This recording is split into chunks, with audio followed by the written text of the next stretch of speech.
Shumatsu no Valkyrie ya no es más que una sombra de lo que fue en su día. Y eso no es tan solo mi opinión, pues sus decadentes ventas en el territorio nipón indican exactamente lo mismo. Si quieres averiguar el porqué de este suceso y cuán significativa ha sido su caída en cuanto a cifras, no dudes en dar like y ver este vídeo hasta el final.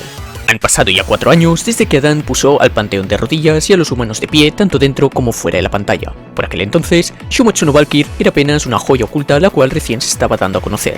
Por apenas una decena de capítulos, unos pocos meses de serialización y, por supuesto, sin tener aún una adaptación anime, este manga empezó a volverse un éxito sin precedentes, vendiendo millones de copias rápidamente e incluso superando en los rankings de ventas a mangas realmente exitosos, como Kimetsu no Yaiba y Kanojo o Karishimasu. Sí, le duela a quien le duela, Kanojo genera un montón de ventas. Y es que no es para menos, todos aquellos que en su día disfrutamos del combate de Adam vs Zeus durante su serialización, esperando capítulo a capítulo y mes a mes para ver su resolución, sabemos lo emocionante que se volvió esa intriga.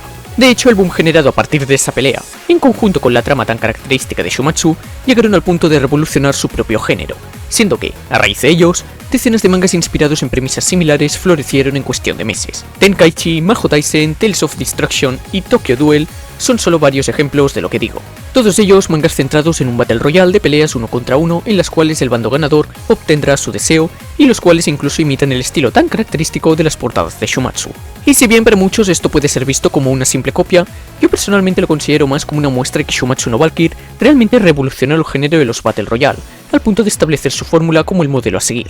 Soy realmente impresionante. No obstante, a pesar de todos los méritos que estoy dando a su estructura, todavía no he explicado el por qué esta funciona tan bien, y eso es importante dejarlo claro con tal de entender luego el porqué de su caída. Shumatsu no Valkyrie sigue una fórmula sencilla pero eficaz, siendo que, al contrario que la mayoría de mangas de pelea, este decidió enfocarse de lleno en estas, siendo su trama apenas un mero trámite para justificar la existencia de dichos combates. Tras un primer capítulo introductorio, el cual nos presenta los personajes y el porqué de los combates, todo lo que sigue es un sinfín de capítulos en los cuales los luchadores no dejan de intercambiar golpes, durando las pausas entre pelea y pelea apenas 1 o 2 capítulos como mucho. Para colmo, las peleas son a muerte, e incluso van más allá si consideramos que las almas de los perdedores son destruidas, transmitiendo así el mensaje al lector de que, en estos combates, aquel que pierda ya jamás podrá volver de ninguna manera, incluso si este torneo se celebra en el mundo de los dioses. Este constante ritmo de acción frenética y muertes dolorosas por doquier es el principal atractivo en la fórmula de este manga, puesto que, en cierto modo, obliga al lector a evocar emociones fuertes durante cada lectura. Sin embargo, no todo es tan fácil. Como todo en la vida, una gran recompensa implica a su vez una apuesta igual de grande. Con tal de enfocarse plenamente en los combates y en ese subidón de emociones constantes, Shumatsu tuvo que renunciar a aspectos como el tomarse su tiempo para construir una trama elaborada o el darnos tiempo en pantalla con la mayoría de personajes, con tal de que podamos empatizar mejor con ellos. En consecuencia, los autores en cierto modo se obligaron a sí mismos a tener que resolver estas falencias, algo que sin duda lograron durante sus primeros años. A pesar de tan solo aparecer durante un solo combate y alguna que otra escena extra, personajes como Adán, Sasaki y Tesla sin duda han sabido ganarse el corazón de los lectores. Muchas gracias, afición. Este para vosotros. ¡Sí! De alguna manera, a pesar de tan solo darnos unos pocos capítulos con estos personajes, los autores consiguieron lograr su objetivo de hacernos empatizar con ellos, lo cual demuestra que, a pesar de todo, Shumatsu no Valkyrie posee un alto nivel de escritura detrás. Y es que, a nivel de creación de personajes, probablemente nadie pueda criticarle nada a este manga. Desde la despedida de Lupo con su ejército siguiéndole hasta la muerte, hasta el pasado de Apolo reconociendo la belleza que de verdad importa, la escritura individual de cada personaje, tanto en sus presentes como en sus pasados, es innegablemente buena. No obstante, ahí es donde empieza a sumar el actual problema de Shumatsu. Que hayas obtenido unos ingredientes excelentes no te asegura que el platillo final vaya a ser igual de bueno. Al contrario que en otros mangas de acción, en los cuales unas malas peleas pueden ser medianamente ignoradas siempre y cuando la trama sea interesante, tal y como dijimos, Shumatsu, debido a su particular estilo de escritura, está obligado a presentarnos combates excelentes de principio a fin, sin bajones. Y para aclararlo, sí, las peleas de Shumatsu no Valkyrie son maravillosas a nivel técnico, tanto las primeras como las más actuales. La coreografía de batalla es impresionante, y los autores se encargaron de siempre emparejar personajes que poseen ciertos paralelismos en común. Véase por ejemplo, Lupo como el humano más fuerte versus Thor como el dios más fuerte, Adán como el padre de la humanidad versus Zeus como el padre de los dioses, o Tesla como aquel científico que actúa como la luz de la humanidad versus Belcebú, aquel dios que vive en la oscuridad y no logra encontrar una luz en su vida. Sin embargo, tal y como expliqué antes, tener personajes individualmente excelentes e incluso dibujar magníficas peleas a nivel técnico y simbólico no aseguran que el resultado final vaya a ser bueno. ¡Oh, my God! Y ahora sí, aquí es donde llega la debacle de este manga. Algo que muchos habéis notado a lo largo de estos últimos meses es que las peleas de Belcebú vs Tesla y Leónidas vs Apolo no terminaron de hypear realmente a la gente. Sí, tal y como dije antes, estos 4 personajes por sí mismos, individualmente, sí que gustaron, y en especial Tesla fue muy amado por el fandom, pues realmente posee un gran carisma, y los pasados de los 4 personajes están muy bien escritos. No obstante, a la hora de mezclar estos ingredientes, si bien las peleas poseyeron una buena coreografía, la cosa no cuajó.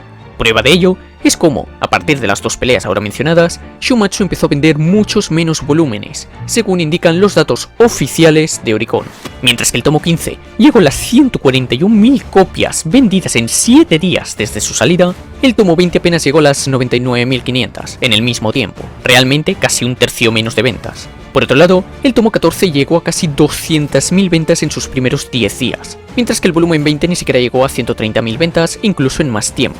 Y no hablemos siquiera del tomo 17 con el Belcebú vs Tesla, con apenas 53.000 copias vendidas en su primera semana, siendo una caída en picado para la franquicia. Porque sí, 50.000 copias serán un gozo para muchos otros mangas más desconocidos, pero para Shumatsu no Valkyrie supone una caída brutal. ¿Y a qué se debe esto? Pues... mientras que la pelea de Adán vs Zeus o la de Kim vs Hades son siempre recordadas por lo magníficas que fueron, de Leónidas vs Apolo nadie se va a acordar de su enfrentamiento, sino de los personajes en sí. Esto debido a un hecho en realidad muy simple. Las peleas actuales no muestran ninguna clase de desarrollo en los personajes. Lobo y Thor entraron a la arena de combate con el peso de un aburrimiento eterno por jamás haber encontrado un rival a su altura. Pero ni falta hace decir cómo ambos abandonaron la arena con una sonrisa, pues ya nunca jamás tendrían que experimentar la soledad del más fuerte. Adán como tal no cambió por sí mismo, pero tampoco lo necesitaba, pues el desarrollo que se nos mostró fue a partir de él, fue influyendo en todos sus hijos. Toda la humanidad cambió, e incluso confió en la victoria tras ver pelear a su padre. ¿Y qué decir de Zeus, que pasó de menospreciar a la humanidad a tener que arrodillarse ante un humano y proclamarlo como mejor que él?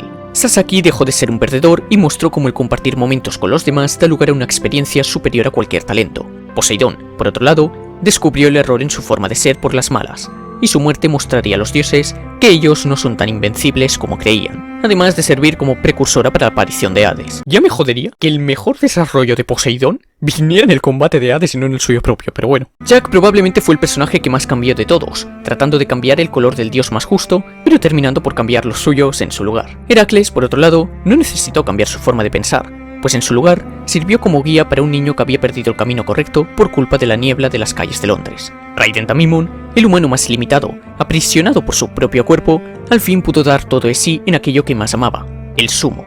Todo gracias a que su oponente era el único capaz de seguirle el ritmo, Shiva el Destructor, un dios que, contrariamente a Raiden, cargaba sus espaldas con una obligación, aquel que se liberó de sus cadenas y cargaba con el peso de aquello que le divertía, contra aquel que se vio obligado a encadenarse y cargar con el peso de cumplir con un rol que no era el que él quería. Ambos al fin pudieron desahogarse, aunque solo fuese por unos minutos. Cero Fortuna perdió el significado mismo en su existencia, pero tras la guía de un iluminado, despertó de su pesadilla. La felicidad no debe buscarse en otros, se encuentra en uno mismo.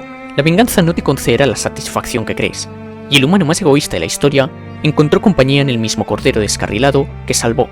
Dos reyes que prometieron jamás perder, no por ellos mismos, sino por el juramento que le hicieron a otros, aquel que soportará el dolor de toda su gente, incluso si ya perdió a quienes más amaba, contra aquel que soportará todo el dolor necesario con tal de proteger a quienes ama. Uno terminaría por admitir su derrota ante un verdadero rey humano, algo que juró que jamás haría, mientras que el otro logró cumplir con su promesa, y se convirtió finalmente en el mejor rey. ¿Y qué es lo que vino luego de eso? Teniendo en cuenta que aquellos dos que se enfrentaban eran la luz que buscaba iluminar el futuro de la humanidad, y el dios que vivía atormentado por la oscuridad de su pasado y que no encontraba un atisbo de luz en su futuro, lo normal hubiese sido que la pelea terminase con Tesla ayudando a Belcebú a encontrar esa luz, ¿no? Pues no, la pelea terminó igual que como empezó.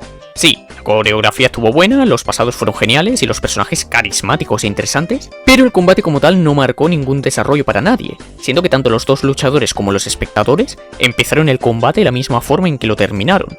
Tal vez, si Tesla hubiese combatido antes que Adán, podría haber sido él quien diese esperanza a la humanidad, pero estando ya en la octava ronda del torneo, ese mensaje no impactó de la misma manera. ¿Y qué decir de Belcebú? Ya manda huevos que siendo el personaje más traumado de todo su jodido manga y ni aún así tuvo desarrollo. Ya me jodería que el cabrón de Lubu haya tenido más desarrollo que el Moscas. Es lo que dije antes, Tesla y Belcebú serán recordados, y de su combate nos puede haber gustado las técnicas que usaban, pero su pelea como tal se sintió como un simple relleno. Y la novena ronda, más de lo mismo, dos personajes geniales y con grandes pasados, los cuales terminaron ofreciendo un intercambio de golpes bien estructurado, pero sin emoción alguna. Te dolerá cuando muere algún personaje que te guste, pero el combate en sí se siente como un relleno bien coreografiado. El Leónidas vs Apolo parecía que iba a ser un combate entre la belleza superficial contra el valor interno, pero tras el espectacular pasado de Apolo, en el cual se nos deja claro que ya de antes el dios valoraba también la belleza interior, el conflicto perdió por completo todo su sentido. Por si fuera poco, al terminar la pelea el público siguió sin entender el mensaje del combate, por lo que nadie cambió. Y aunque tanto Apolo como Leónidas se reconocieron el uno al otro, no fue porque ninguno de ellos experimentase ningún desarrollo, sino porque desde el inicio habían compartido valores similares, pero creían que no debido a un malentendido en las palabras del dios. En resumidas cuentas, al contrario que en las anteriores rondas, en las cuales el combate era el plato principal debido a la escasez de trama, en estas últimas dos peleas el combate flaqueó a la hora de influir en la historia, pareciendo así un relleno. Sí, un relleno de mucha calidad, pero un relleno al fin y al cabo. En fin, el siguiente encuentro será entre el asesino más fuerte de la humanidad contra el asesino más fuerte de los dioses, dos espadachines marcados por historias muy distintas, y con uno de ellos buscando la muerte digna que jamás pudo lograr en vida. Confiemos en que tanto Susanoo no Mikoto como Okita Soushi podrán brindarnos un espectáculo que de verdad nos transmita algo, y que no sea simplemente un intercambio de golpes bonitos. Dicho esto, recordad dar like si os ha gustado el vídeo, suscribiros al canal, compartir mi contenido por vuestras redes sociales para mayor difusión, y uniros a los miembros del canal en caso de que podáis y queráis. Y por supuesto también podéis seguirme en el YouTube Morado, plataforma en la cual hago directos de 3 a 4 veces por semana viendo anime, jugando videojuegos y completando visual novels, además de charlar con vosotros. Tendréis el link en la descripción junto a los de mis demás redes sociales. Bye.